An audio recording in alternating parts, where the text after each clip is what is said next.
Real মাদ্রিদকে ৪-০ গোলে বিধ্বস্ত করে ক্লাব বিশ্বকাপের ফাইনাল নিশ্চিত করেছে ফরাসি জায়ান্ট পিএসজি। জোড়া গোল করেছেন মধ্য মাঠের ত্রাতা ফাবিয়ান রুইজ। বাকি দুটি গোল এসেছে ওসমান ডেম্বেলে ও গনজালো রামোসের পা থেকে। বিস্তারিত জানাচ্ছেন মাহফুজুল ইসলাম।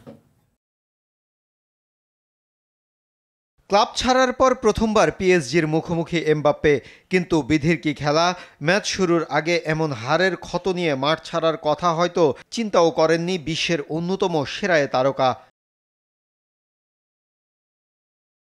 তারকায় ঠাসা রিয়ালের জালে গুনে গুনে 4 বার বল জড়িয়েছে মার্কিউন হোসের দল।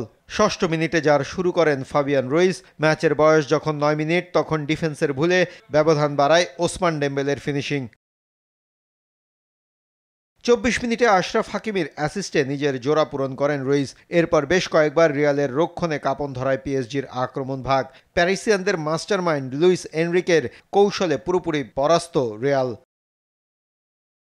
বাপ্রান্ত দিয়ে খিচা কাভারিস্কাইয়ার বেশ কয়েকটি আক্রমণ রিয়াল গোলরক্ষকে আটকা পড়ে। বিরতির পর ম্যাচে ফেরার চেষ্টায় থাকা রিয়াল খুব একটা সুবিধা করতে পারেনি।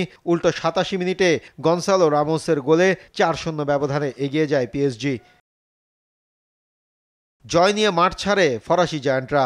ইতিহাস গড়ার দ্বারপ্রান্তে ইউরোপ সেরার পর এবার বিশ্ব ক্লাব ফুটবলের শ্রেষ্ঠত্বর মুকুট পরার হাতছানি এনরিকের শিষ্যদের সামনে।